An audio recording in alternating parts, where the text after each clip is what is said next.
want to welcome everybody to the very first meeting of the Northern New England chapter of SABR.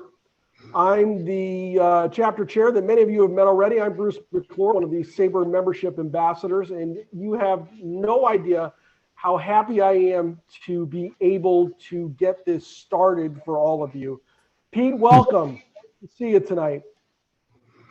I want to take a minute just before we really get started. There's some people here who were very supportive of us getting this chapter started, and I just wanted to acknowledge them. First off, my friend Clayton Truder, who is the chair of the Vermont chapter. Clayton was instrumental in giving me a lot of encouragement and advice in starting this chapter, and I just want to say thank you very much, Clayton. This is a result of a lot of your advice and encouragement, and I'm in your debt. My genuine pleasure. My pleasure to be here tonight. It's so exciting to see that this is actually happening. I appreciate it, Clayton. Where is Bill Nolan is here tonight. Bill is one of the directors on our board. Bill has also stated that he will be double matching all donations to SABR today up to $5,000. So I'm hoping that this evening, right here live on camera. Bill, thanks for coming out tonight. I really appreciate it. Yeah, and glad to see you again, Clayton. We both worked together on a book, SABR book, that was his idea, honoring the Tony Conigliaro Award recipients over the years. Great to see you. It was a pleasure to work on it. Yep. So Joanne Hurlbert is here. She's a co-chair of the Boston chapter. She and I have had some discussions, as I have with Bill. We're going to be working on a regional SABR day coming up in early 2023. Joanne, how are you? Oh, good. Yes, we are working on that. I have put out some investigations out to see how it's going. Actually, I've already received 2 people who are interested in giving presentations at it. Oh, so fantastic. we better get going with it. But That's yeah, right. have shown some interest in it as well. So well, stay tuned on that. I'm waiting for facts and figures and numbers to come back to me from one source to see whether or not we can make it happen at that particular venue, somewhere right in the middle of New England. That's terrific. Last but not least, my friend Perry Barber is here. Perry has been an encouragement for an awfully long time. She is a committee chair on the Umpires and Rules Committee, is a dynamic force in our organization. And I am so happy to be able to say that she is here in our first meeting tonight. Perry Barber, how are you, my friend? Great, thanks, Bruce. Hi, Molly. Hi, Perry. How are you? Move a little to your left so we can see all of you instead of just there you go. The camera's not Right. quite enough. For those of you who don't know, You definitely class up the frame.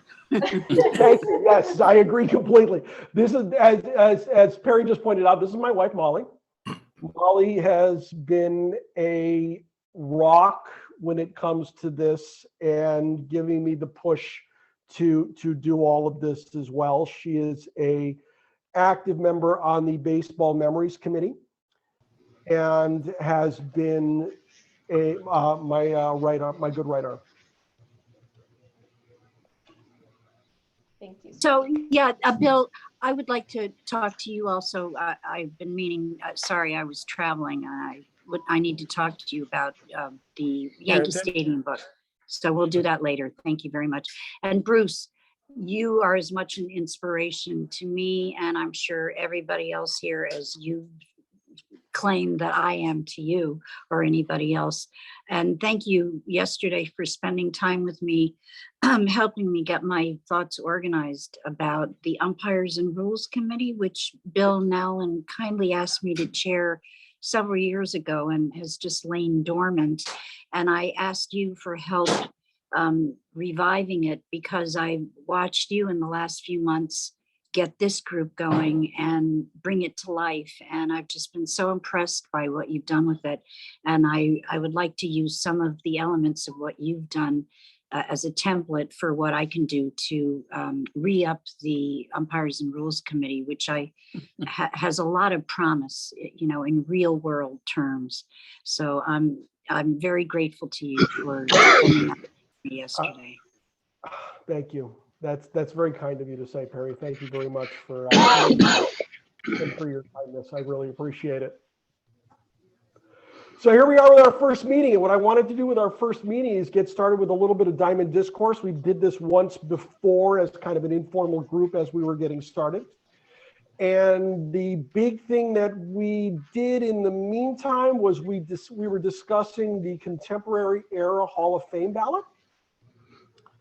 And I had put out to our group and many of us throughout SABR. Bob Lemoyne is here tonight. Hi, Bob. How are you, my friend?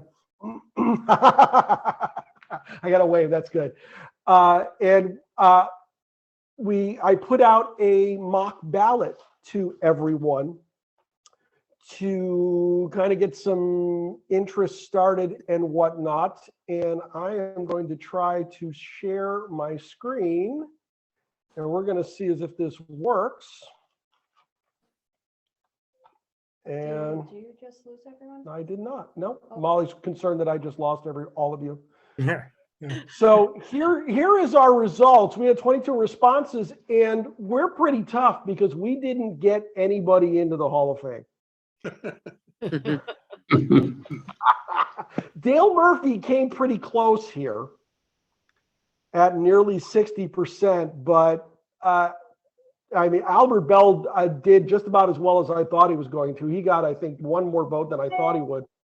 And I'm surprised at the number of votes that Kurt Schilling got.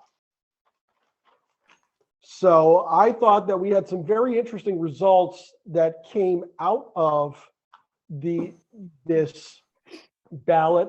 And I'd like to hear from everybody here. Who do you think, now that you've had time to vote on it and look at it, maybe think about it a little more if you had some time to maybe research it, what do you think the Contemporary Era Committee is going to put in? Now, what interestingly, I actually, before I ask that question, I hear, if I can go fast enough, what you're seeing now here is a list of those who are on the committee, which I thought was very interesting. There's some pretty interesting names here. Alan Trammell's on the list, Jack Morris, Artie Moreno, Yeah. who's actually put his team up for sale. Susan Slusser, who is a dynamic media member. Lots of names on here. I don't know if this might change your way of thinking, seeing who's on the committee and who will be lobbying on Saturday afternoon for their favorites. But let's get something started here. What do you think? What do you think is going to happen on Saturday?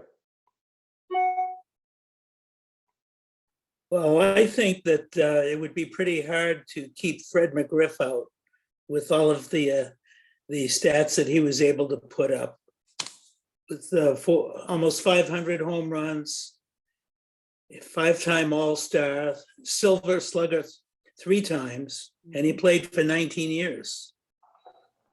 It would be, I was kind of disappointed, and maybe this is the homie in me, that Dwight Evans wasn't included in that list. Dwight Evans and Lou Whitaker too.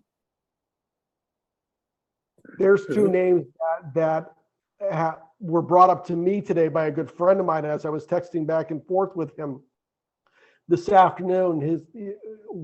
How did they miss those guys? I have no idea. That was very strange. Did they miss them, or were they on the ballot last time around and therefore they weren't this time? I have no idea. I don't recall. I know Dick Allen was on the ballot last time and he didn't carry over it. And Right. he's another one I can't understand how he didn't get in. I think the stars align nicely for Dale Murphy. You have a lot of controversial figures on the ballot, and you have him who may be the most squeaky clean guy imaginable in baseball history. Plus, you have a couple of Braves adjacent people on the committee. I think the stars are nicely aligned for him to get selected. He was That's a definitely one of the ones I voted for, Dale Murphy. Oh, me too. Yeah, I had Dale Murphy on my ballot. I had McGriff on it as well. I voted for McGriff. Molly voted for McGriff as well. Is Did my you, Mike? microphone working, Did guys? you? I think I did. Guys, can you hear me on this? We hear you. Yep, Okay, she's good. thanks. Okay. I would have voted for McGriff as, but, you know, being restricted to 3 people, I went with Murphy, Bonds, and Clemens. Oh, bless Really? your heart. Yeah. Okay, now I want to ask you, now, what is your reasoning behind, that's fascinating. What's your reasoning behind that? Well, the way I think with the steroid generation, you have to discount all of those stats from that time.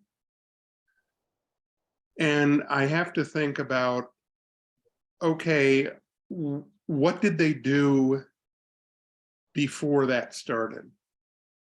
Bonds was on a track for the Hall of Fame with the Pirates and in his first years with the Giants.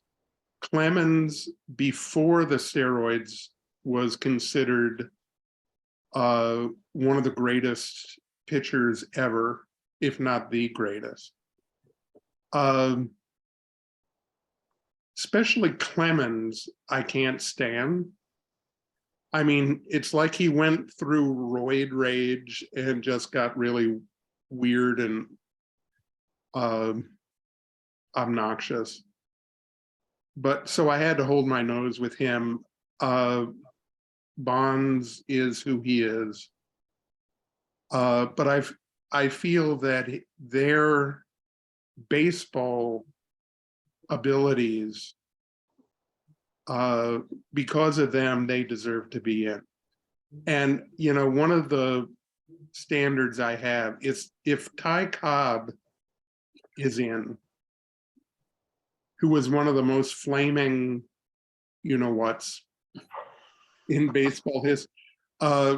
Bill James calls Rogers Hornsby probably the biggest horse's ass in all of baseball history. If people hold their nose and bring them in, I don't mind bringing Clemens and Bonds in. Sosa and McGuire, by contrast, they were 2 guys, for me at least, they were not going to get into the Hall of Fame based on what they were doing before the home run started. I'm a Cubs fan. Sosa is forever the immensely talented but just irritatingly inconsistent player of his first years, and then suddenly he's looks like a Greek god. You know, he's looks like an Adonis, all muscled and everything, and he starts hitting 60 home runs every year. My rule of thumb is they don't get in, but the guys who were good enough before their alleged use of steroids, they deserve to be in. So I voted for those 2 and Murphy. If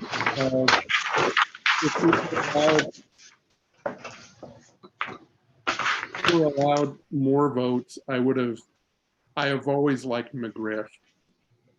I thought he was a great player. I would have voted for him too. The rules are it's 3 votes. That's why you only had 3 votes in this. Oh. Each player, each person on the committee only gets 3 votes. It's my understanding that they also cannot abstain. Well, that's good. I might be wrong on that, but I thought I read that they cannot abstain, so they must vote. Somebody, if somebody knows a little bit more and can correct me, that'd be great. But your reasoning is very interesting. I was actually interviewed last night by the guys over at Baseball and Barbecue for their podcast. That'll come out in a couple of weeks, and we had the conversation about Pete Rose and Roger Clemens and the like. I've got a lot of strong opinions on guys like that, and especially Rose and Clemens. I know we didn't bring them up, but those two went together last night, and if you listen to the podcast, you'll hear it, you'll understand. For a lot of reasons. So I find your methodology very interesting, Ray.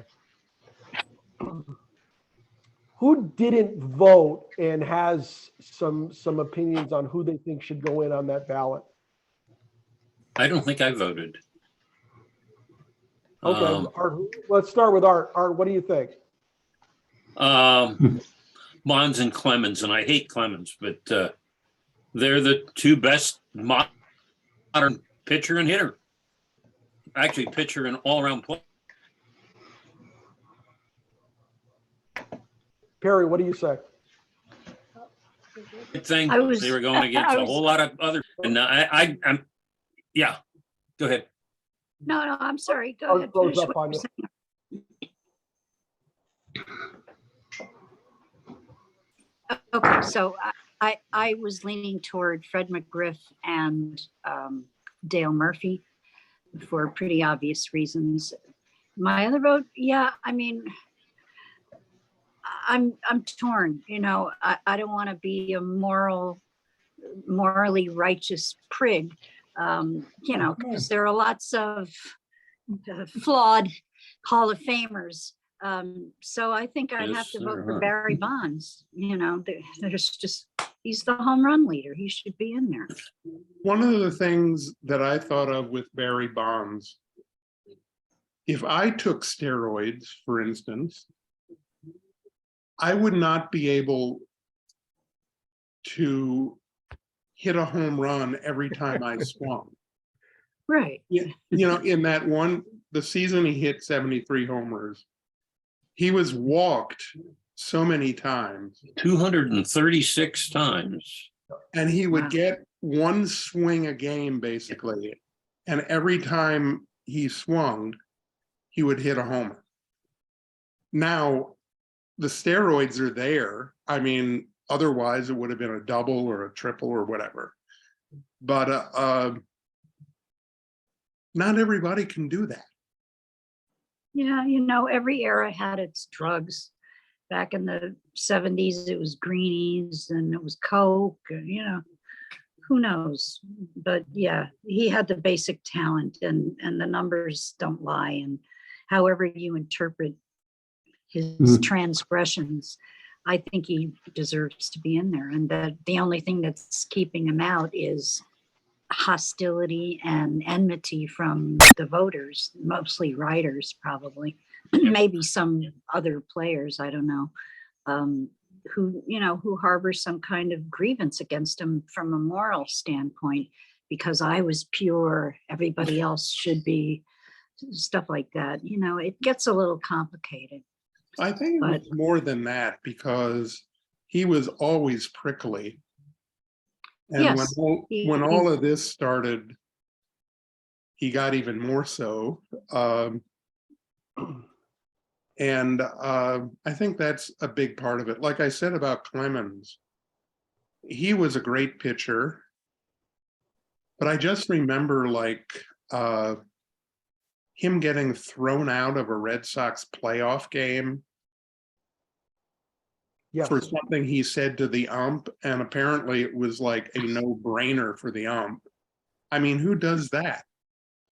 You know, and maybe he had a hot date. Happens all the time. Guys try to get thrown out on purpose. not to me, it doesn't. What? And I say, hey, if I have to stand out here and sweat in 95-degree heat for another 2 hours, so do you. There you go. Call me whatever name you want and you're not going. I'm gonna make you stay just for that. This is just a little anecdote that doesn't have anything to do with the topic at hand. I've told you that I played in an over 45 baseball league here in Maine. And there was this one guy on one of the teams who was just one of the funniest guys I have ever met. And he had this deal with this little tiny roly-poly umpire that we had, that if he got tired of playing in the heat here, in July and May, he would say something to the umpire and get thrown out.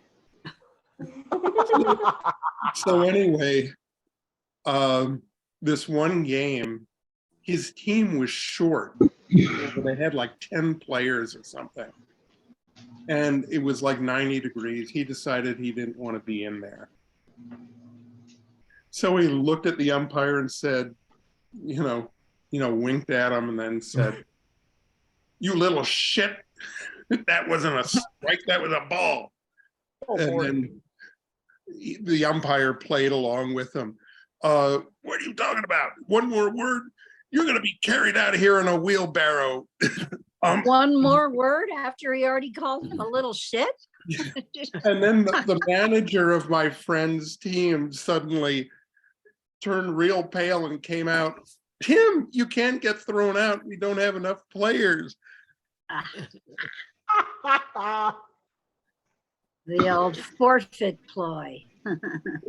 Yeah, right. That's terrific. My issue with Clemens, we've debated him now for a few minutes, has nothing to do with steroids. And I'm going to take the same tack that I took with the guys at Baseball and Barbecue last night. I'm not going to state exactly what that is. It's easily Googled. And in my opinion, it discounts him from eligibility in the Hall of Fame and actually eligibility in getting into organized baseball in one way or another moving forward. So if you have a chance, do some Google searches on Roger Clemens. There are some things that will come right up that you'll understand a little bit more. Who else? Who else has got Like some he ideas? totally made up that he thought what he was throwing at Mike Piazza was the ball or something Oh, yeah, that's instead of Great one. what it Has actually nothing was. to do with Piazza. Something very different. Yeah. Yeah. Yeah. So but it's, in my opinion, it's not something that I want to verbalize on something like this. Do a Google search. Oh, the Mindy McCready That's narrative. It. That's it. Okay, it. yeah, very sad. Yeah, Very that's sad. it. Yeah. Yep. Who else has some opinions on this? Bruce, I do. Hi, Saw Tony. what? Thank you. I saw a wonderful show tonight. Major League Baseball Now with Brian Kenny, and I thought his argument made a lot of sense. He said instead of excusing bad behavior, let's reward good behavior, and so he was for McGriff, Mattingly, and Murphy. So let's vote for those three guys, and I find that pretty satisfying. I think that's a great idea. Kenny's a great mind. He's a SABR member too, and he's a great asset to MLB Network. I love watching MLB Now when he's on that show, and I like his thoughts. I like that thought. That's very good. Anybody else? Yeah, Bruce. Bill. I'll offer a thought. Well, first of all, Joanne, correct me if I'm wrong, but at the Southern New England chapter, the Rhode Island chapter meeting on Saturday, was it also true that no one was elected? There was a group of people that voted at that meeting. That's correct. Yes, there was. That's what I recall. Yeah, that's what Right? that's what it was. Yeah, and I was very interested in hearing a few of the comments around me on that, because quite frankly, a lot of them were much more into it than I was. I was just a slightly invested bystander. But because I looked at the list, and also I also looked at Bruce's list, and I had the same feeling, is that slim pickings. And that was how everybody was feeling about it. A lot of little minor discussions going around, in my particular area and everything. And we were just talking about that the list was kind of short on things. And on another aside too, talking about like holding your nose for somebody like, why didn't, Rogers Hornsby, how about Hal Chase? We got like a litany of horrors that are on the HOF. But back when those people were put in and inducted, nobody was holding their nose. It was a different culture, a different time, different history. And yes, we would hold our nose for them now. Just as some of us are holding our nose for Schilling and a few others along on that list too. And it is all a matter of the times, the present culture, and just what people find acceptable and not acceptable has changed over time. And I think that is also something when you look at those lists, not only the one on Saturday, but also the one, that Bruce, you put out, it's the same feeling. It's the same feeling that, looking at, quite frankly, one that I did pick that nobody else did either was Tory Hunter, but that was really just a slim pickings pick, even for me. All right, Todd Halton would be okay too, but I did not actually vote either in Rhode Island or here, and this might be heresy, but the reason I didn't is I don't care. I am very interested in baseball history. I've never cared who was in the Hall of Fame and who wasn't in the Hall of Fame for whatever reason. Well, preferences change over time. The way we look at players has changed over time from the very beginning. I mean, Ty Cobb, do you think a character like Ty Cobb would be invited into the HOF now? Well, he was still hanging on to his good reputation back then in 36. So hey, which ones are we going to be picking out in these next few years who will somehow stumble and fail in 10, 15, 20 years from now? You just don't know. All very good points. All very good points. I have a different perspective on that list in that Murphy and McGriff both, there's no doubt that out of all of those that they should be on there, from the rest of the list, it could be a toss-up, but I don't see that as being slim pickings at all, because there are two people there that have better numbers than a lot of players that are already in the Hall of Fame. Mm-hmm. Yeah, but if you use that argument, everyone on that list is better than people in the Hall of Fame. True. Different times. Yeah. Different times. I mean, certainly Different somebody times, made the yeah. comment that, tastes change. I mean, I joined SABR in '78, and my feelings are much different now than they were then. I don't know whether, Bonds to me is a no-brainer, but the rest of them there. I mean, McGriff was a really, really good player. Is he a Hall of Famer? To me, no. Interesting. What about Murphy? Same thing. And he wasn't that good for that long. I think the longevity is what has kept a lot of these guys out. Murphy played for 18 years. McGriff played for 19 years. Murphy had 5 Gold Gloves. Yep. And 4 2 Silver Slugger MVPs. Yep. Awards. No argument. But, was he? Yeah.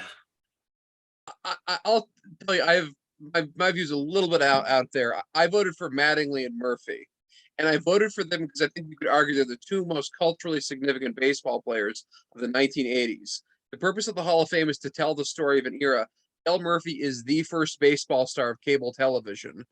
there are millions of people around the country specifically tuning in to watch Dale Murphy go to bat night after night. That's And when, true. Yep. and when That's TB, true. and when there's the rise of TBS, the Braves go from one of the worst drawing road teams in the league to one of the best drawing road teams in the league. And there are millions of people who paid specifically to go watch Dale Murphy play baseball, arguably as much as anybody on the list, other than probably Bonds during the home run chase. So I think if you're going to tell the story of baseball in the 1980s, Dale Murphy is central to telling that story. And I think from roughly 84 to about 88, Mattingly is certainly one of the best players in baseball and arguably one of its best gate attractions too. There are millions of people who paid specifically to see Don Mattingly play baseball as well.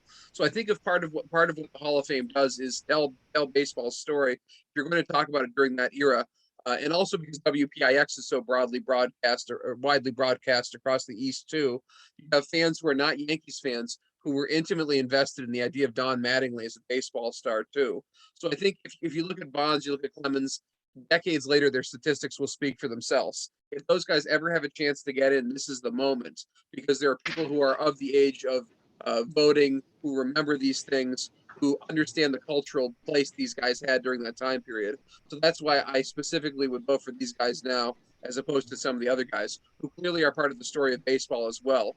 But as time goes on, the meaning those guys had in sports during the time period will seem more and more muted, particularly when one looks at their stats. Murphy, toward the end of his career, had a steep drop-off. Mattingly had a very brief career. I think that aspect of their career will get more and more overlooked as time passes. So may I ask a burning question, sort of shift gears? Also on the ballot this year are two umpires, Joe West and Jerry Davis.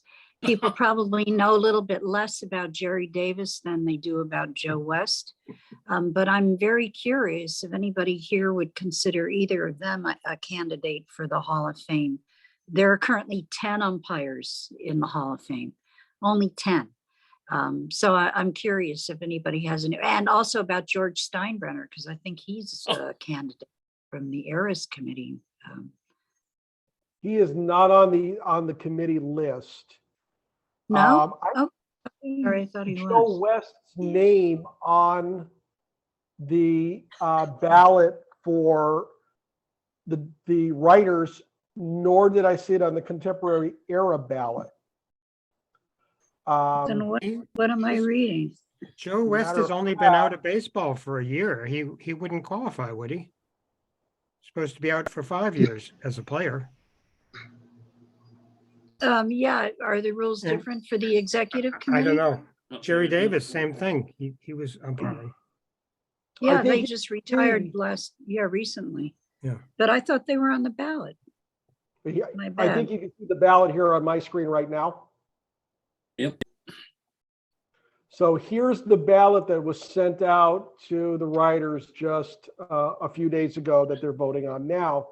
You can see there's some interesting names there, some very interesting first-year candidates.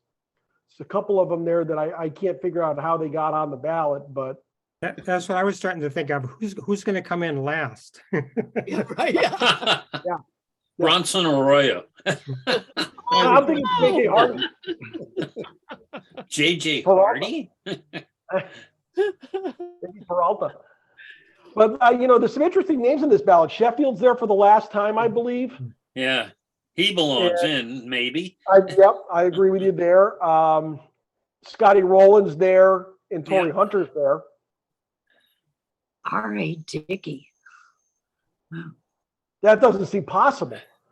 I know. Yeah. Pettit, Ramirez, Rodriguez, they're still there. Billy Wagner, who I think should be in. Yeah. One comment on talking about Don Mattingly. Don Mattingly's twin is the top guy in the center column. Todd Helton. Yeah. I mean, Helton's numbers are actually better than Mattingly's, and he will not get in. I guarantee you. Yeah, because he played in Denver. I mean, it's really Denver has nothing to do with it. I mean, yes, it Denver has a huge amount to do with it because there aren't all the voters in Denver that there are on the East Coast. Well, yeah, that's true. I mean, basically Denver for a Hall of Fame ballot is the equivalent of steroids. Well, I mean, that's the argument you get. You know, yeah. For me, Yeah. he's one of those players. Well, he is like Don Mattingly, really, really good. Really good. Yeah. But, and Torrey Hunter too. Torrey Hunter was one of the best outfielders in baseball for a long time. But Offensively, though, you know, he was a good outfielder. Defensively, he was a wonderful outfielder. Same with the guy right under him, Andrew Jones. Yes, I was going to say him too. To me, the most interesting guy on there is Carlos Beltran, because there is a guy who's no longer eligible, but is basically Carlos Beltran of the 50s and 60s. Anybody want to guess who it is? Veda Pinson. Thank you. That's the guy. And Veda Pinson never came close. I've heard his name bandied about as a lot. Some people think he should be in the Hall of Fame. Yeah, yeah. I mean, if Beltran gets in, they got to retroactively put Pinson in, because I loved Veda Pinson back in the day. I think the difference is that Beltran played for 46 major league teams, maybe. Pinson only played for, I think, two or three. But yeah, Beltran played for everybody. He played for the Cleveland Spiders, for God's sake. He may have. He may, for all I know, he's playing for the Savannah Bananas right now. He might be. He might be. Him and Bill Lee. Yep. Oh yeah. and the other one that nobody's mentioning is, Jeff Kent's underlined on that. Does that mean you thought maybe, or was Jeff Kent's it's his final year. Oh, he's the final year. 1 more after this, I think. Yeah. I would vote for Jeff Kent. Same here. I mean, he has almost the media reputation as Barry Bonds. He was a prickly fellow and all that, but damn good second baseman. He could hit. Wasn't he the one that went four-wheeling or something and fell out of a Jeep and broke his wrist, and there was a big controversy or something or other, if I recall correctly? Sounds like a shortstop for the Padres or something like that. Yeah, it could be too. Yeah. No, I remember that too, Bruce, and he lied about it then. Then he lied. Yes. Yeah. I think losing that fight to Bonds in the dugout radically hurt his career, because I think for a lot of times that was the first thought people had in their minds, that dugout altercation they had. And it altered the way people thought about him for a long time. So in spite of the numbers, I think a lot of people, when they think of Jeff Kent, that's the first image that comes to their mind. Very interesting. Very interesting. I have a vague recollection of that. I don't recall it completely, but I think you're right. Because the Hall of Fame is a lot about image. It's a lot about the way people are presented. And if that is a thought that comes to mind, particularly for sports writers that covered him, I don't think that helps. I agree. I can see Pettit having a pretty good shot this year, because I think this ballot might be a little on the weak side. I think Scott Rowland gets in. I'd like Gary Sheffield to get in. I think he's long overdue. Gary Sheffield was one of those guys whose at-bats were must-see TV. Yeah.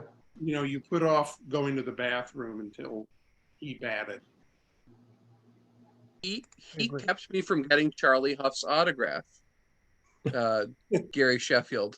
He was taking batting practice in Montreal, and I was going down to those bullpens on the side of the baselines there that were incredibly dangerous. And he hit a line drive, he hit this dude in the head who spilled all 4 of his orange sodas all over the place. And this guy was right in front of me as I was trying to get to Charlie Huff, who's signing for all the children in Montreal. And the guy was okay, but Sheffield kept me from getting Charlie Huff's autograph. So I'd vote against him. And it's funny because I had the opposite experience with him. He was on a rehab assignment in Trenton when he was with the Yankees. Shows up one night in New Britain, Connecticut years ago when I was working there. And he could not have been a nicer guy. Then go figure. Hey, Ray, I would say Manny Ramirez was must-see TV, and so is A-Rod. So how do you distinguish those? And I know what you're going to say. We don't know that Sheffield ever did anything, I guess. I don't know. Manny Ramirez became reality TV.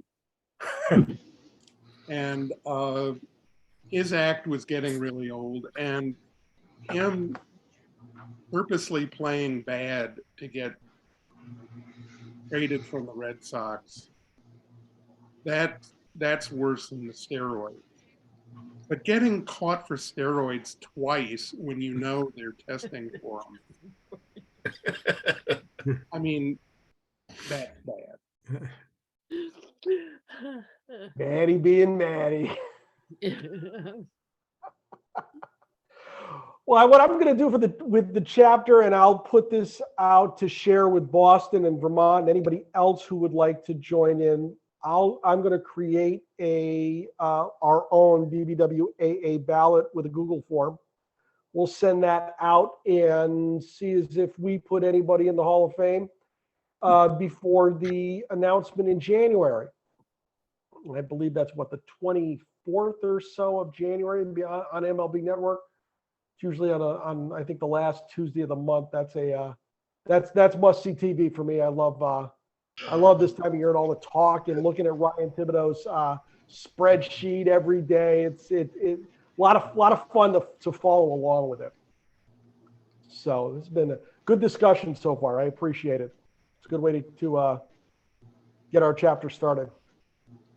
One of the things we talked about when we got together up here at my place in New London was trying to do a little bit of trivia now and again. So I went out and I had a little help, and I've got a few trivia questions to throw out to the folks here tonight. We'll see. We'll see how good we are. So we ready for question one? Here we go. Before Barry Bonds did it in 2002, who was the last Giant to lead the National League in batting?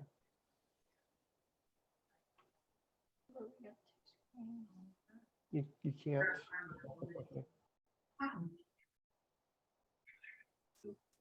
Any ideas? We should just shouting them out. You can shout them out, sure. Will Clark. Not Will Clark. How about Orlando Cepeda? It was not Cepeda. Kevin Mitchell wasn't an average guy as much as he was a power guy. And it was not Kevin Mitchell. Here's one hint. He found out he was being called up to the major leagues between features at a movie theater. Willie Mays. Bingo. Oh, wow. Excellent. If anybody sees, there's a new Willie Mays documentary that it's on HBO or one of those services. Yep. And I saw it the other day, and the guy that impressed me the most was actually Barry Bonds, who came across as very humble and well-spoken. Guess he's had a lot of time to himself, maybe. He came across very nicely. Wasn't Barry Bonds, I'm sorry, Willie Mays, Barry Bonds' godfather? Yes, yeah. I mean, they were very close family. Yes. He was his dad and all, but he still came across very nicely. He did at the Miami convention also, when we had that sit down with several people from the Marlins and everything, and he was there, and he came across as very, very well spoken, very pleasant, nothing like, all the rumors that you hear about, but I thought he was quite impressive in that particular venue too. Yeah. I don't know about Barry, but when I umpired in the Atlantic League, 1998 to 2001, the other Bonds brother, Bobby Bonds Jr., was playing, I think, for the Newark Bears. And we used to have some very cerebral and stimulating mini discussions in the outfield between half innings about Bruce Lee. And Wonderful. I always appreciated that about him, that he was a big Bruce Lee fan, and so was I. And he, like you have said about Barry as of late, always presented himself as a very articulate and Personable. you know, well, and- yes, yeah, just a nice guy, fun to talk to. So Yeah. Question. Go ahead. Who- Oh, oh no, I just wanted to mention, having to do with that. Many years ago, I was, up at the HOF in the library doing some research and everything. It was off season, but at that time, it was quite quiet. And a phone call came in and I was I was listening to that half of the conversation.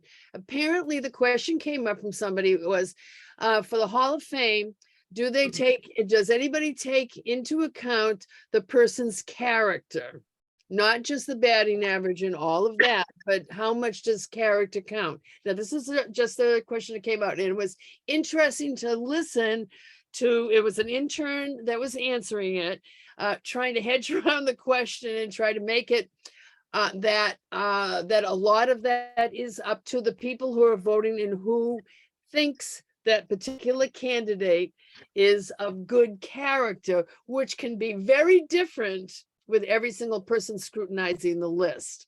And I thought it was very careful how he did that, but it is something that comes into play. After all, like we're saying, Rogers Hornsby, he would not be too well, considered now. Hal Chase apparently was really awful. And a lot of those going down there, but yeah, character, it's something that nobody speaks about, but how much does it come into it? As far as like Manny Ramirez being on that list, the thing is, we voted him into the Hall of Fame for the Red Sox, but he didn't show up. Now, if you vote him into the HOF, is he going to show up? I have my doubts. That's a good point. That's a good point. Question 2. Yeah. Who secured the highest qualifying single season batting average in the 20th century? Highest in 20th century? I believe it was Rogers Hornsby, wasn't it? 424. It was not? It was not.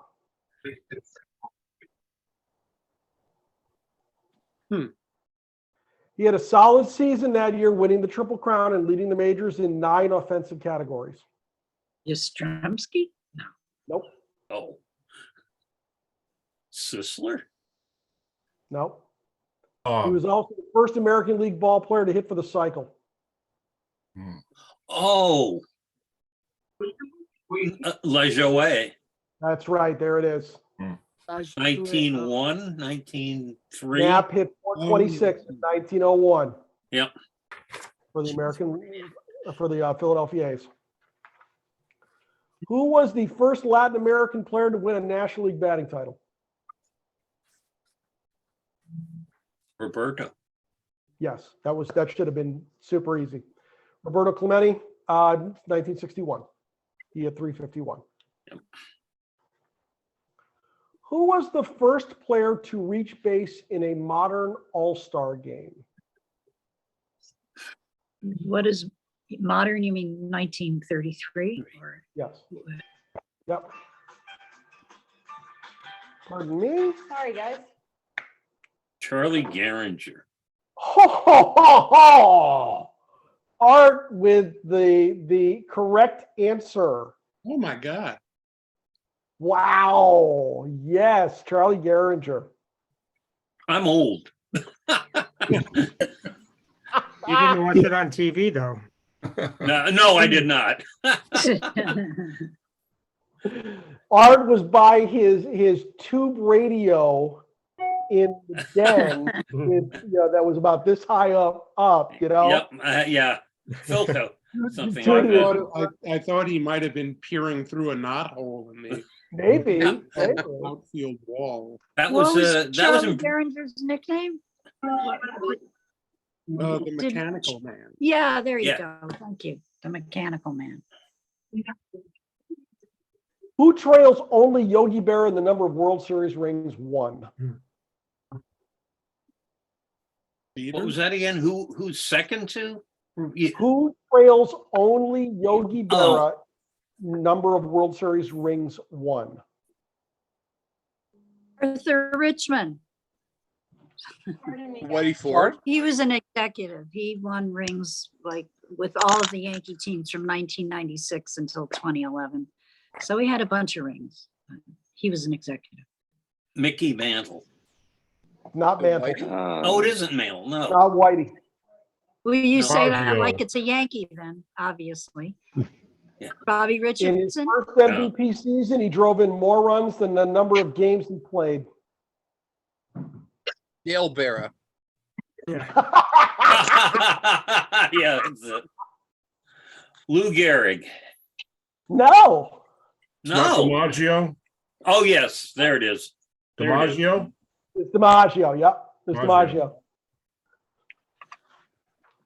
Whose record for most Grand Slams in a season did Don Mattingly break with only 4 games left in his season? Ernie Banks. Correct. Hey, yes. On September 29th, 1987, Mattingly took Bruce Hurst deep for his 6th Grand Slam of the year. Which outfielder made it to the major leagues on a team that had what many baseball historians still consider to be one of the best outfields of all time? Elmer Flick. Oh, man. I'm going to have to start disqualifying. I'm going to have to mute Art because he's I'm telling you. Come on. Who is the only player to hit 40 doubles, 20 triples, and 30 home runs in the same season? I'll disqualify myself on this one. Okay. That's so soft. I He think was the first player to emerge from a team's minor league farm system to win a major league MVP playing for that team. My favorite player for years. Usual. Nope. not Archie Vaughan. No. Nope. A hint. Pine tar. Oh, Oh. George Brett? Brett. George Brett. Nope. No. Oh, He was the penultimate player manager of the St. Louis Browns. oh, Oh, I got everybody. Jim Bottomley. Oh, Ah, Jim Bottomley. huh. In 1928, Sonny Jim Bottomley had 42 doubles, 20 triples, and 31 home runs. That got him the NL MVP. wow. as well it should. Yeah. Last one.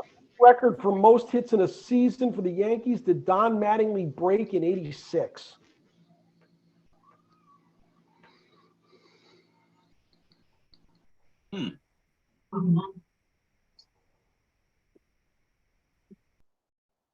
I don't remember.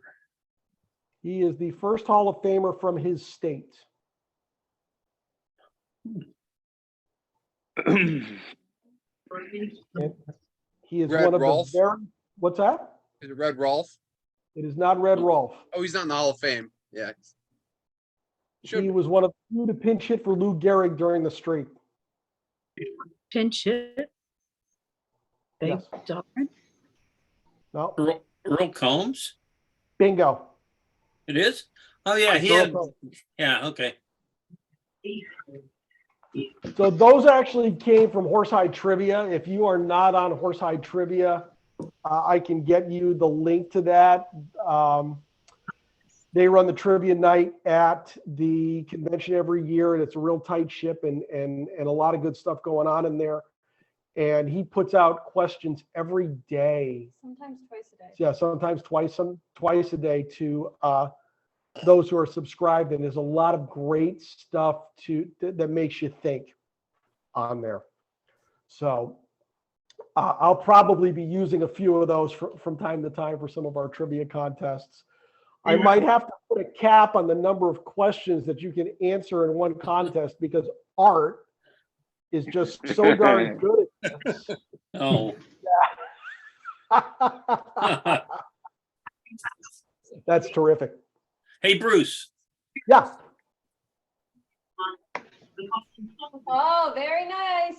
Very nice. Hey, thank you. Thank you. I appreciate that. Thank you. And thanks to Jessica at SABR. She's wonderful. I managed all my data on SABR was on a computer that crashed and burned a few weeks ago, and my password and all that sort of stuff. And I sent her a letter saying, I'm an idiot. Please give me that information. She sent it, and it's going in the mail. So the joke is I actually, when I started making phone calls for renewals this year with National, one on my list was Art. And I emailed him and said, hey, Art, you realize that you're up for renewal? And his response was, I got stuff to do. I can't think about that right now. So apparently it was the computer melting down or the fact that, oh my God, now he knows when I renew, he's never going to leave me alone. That was a worry. I also didn't realize that I had renewed for 3 years. It didn't seem that long. Of course, I still have baseball research journals that are still in the plastic. Jeez. I am embarrassed, but you know. Well, you do have that, what was it, knee surgery coming up, Art? You got time. Pardon me? Don't you have that surgery coming up? You got time. Oh yeah, but I don't think with my knee. Nor do I write checks with my knee. Well, we won't mention what most dudes do think with. Yeah, well. Ho! Ho! Ho! Ho! Coming in hot! Spoken like a true umpire. Tony wants to let everybody know that Art is the man when it comes to trivia tonight, so that's great. So a quick let me throw a quick thing in. Has everyone seen the video of Angel Hernandez and Schwarber? No. Oh, check it out on YouTube. Schwarber gets called out on strikes. Angel and I think it was less than a second between the pitch being called and Schwarber being thrown out of the game. It was just an incredible reaction. And the pitch was like sort of kind of in the ballpark. I mean, literally in the ballpark, not in the ballpark of the strike zone, but Oh man. A couple of housekeeping things. We talked at the top of the hour about a regional SABR Day. I'm going to be working with Joanne and Bill on that upcoming. We're hopeful that Vermont is going to be involved as well, Clayton. I know you've got a lot of irons in the fire with school and all sorts, but. Oh, I'm ready. What are we doing?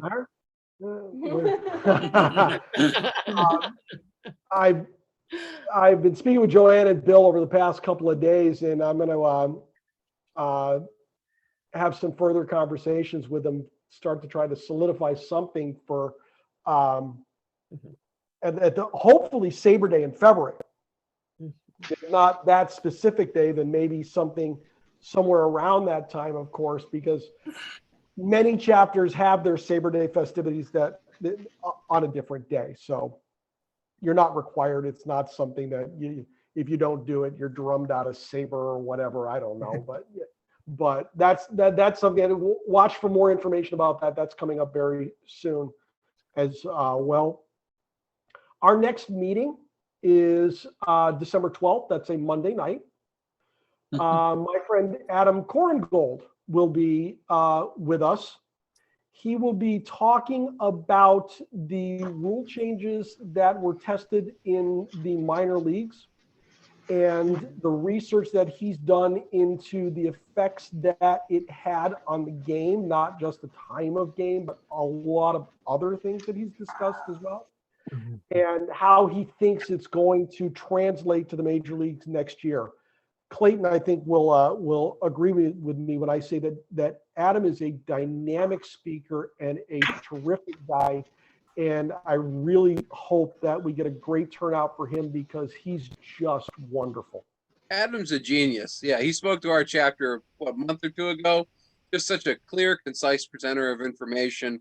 It was fascinating. I don't even think someone had to be a baseball fan to be interested in what he was talking about. He does things so well visually. It'll be a real treat. I'm looking forward to being on for that one as well. Hopefully. Will that be you know 7 o'clock? Yeah, it'll be 7 o'clock. Yep. Mhm. I'll be sending out some information on that in the coming days, and let's get Vermont in on that too, Clayton. Let's Absolutely. Well, I'll be banging the drum. perfect. Now, as we go along, I'm going to try to be giving some workshops for everybody in both our chapter up here in New Hampshire and for anybody else who wants them. On the usage of the SABR community and our website and the perks of membership. I noticed that I get a lot of questions about things that go with membership. And I think that some of these workshops might be of help to membership up here. So I'll be putting out some of that going forward. And if anybody wants to learn more about the things that they can do online with their membership, I'm your guy. I'll be holding those classes going forward. Okay. Great. So, I mean, if there's anything else that anybody has?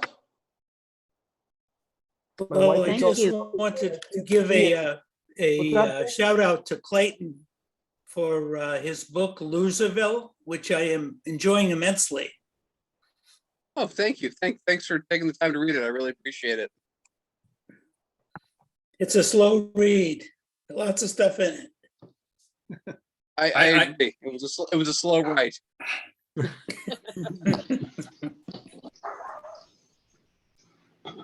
Well, in that case, we're at about 8:05. I'll let everybody go. I want to thank everybody for coming out tonight. I really appreciate it. Thanks to everybody for their patience in the creation of the Northern New England chapter. And we're off and running. I think our first pitch went very well, and we're gonna keep going from here, guys and gals. So I appreciate everybody coming out this evening, and thank you very much. I just want to say hello to Joanne, since we've had all sorts of chats on by email, but I never knew what Joanne looked like. Oh no, I'll take it back. I did. I saw a picture of you singing "Take Me Out to the Ball Game." But also I want to ask one question. Who is that dapper fellow behind you? Henry David Thoreau. It is. Yes, I was looking. Yes. Yes. And he played baseball. I know he did. Yes, he played baseball. So I've been to his he house. gets in here. Absolutely. Absolutely. That's So that's terrific. how he gets in the room. Okay. Nice to Well, see all right. everybody. Well, everybody have a great night. Ray, nice to see you. Nice to see everybody. We'll see you in a couple of weeks. Good for to Out of see you Control. all. Thank you. Congratulations, Bruce.